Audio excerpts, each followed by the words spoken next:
أتى أمر الله فلا تستعجلوه سبحانه وتعالى عما يشركون.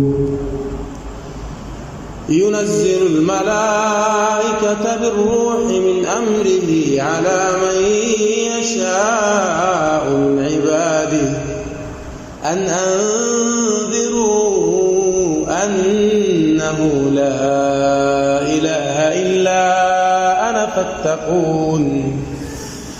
خلق السماوات والأرض بالحق تعالى عما يشركون.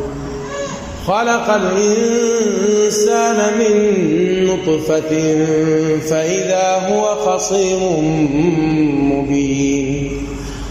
والأنعام خلقها لكم فيها دفء ومنافع ومنها تأكلون ولكم فيها جمال حين تريحون وحين تسرحون.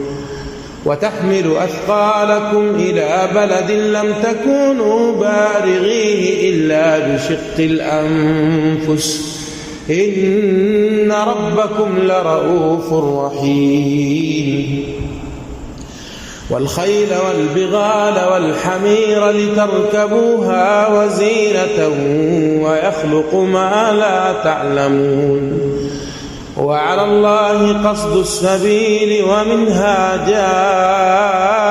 جائر ولو شاء لهداكم أجمعين. هو الذي أنزل من السماء ماء لكم منه شراب ومنه شجر فيه تسيمون.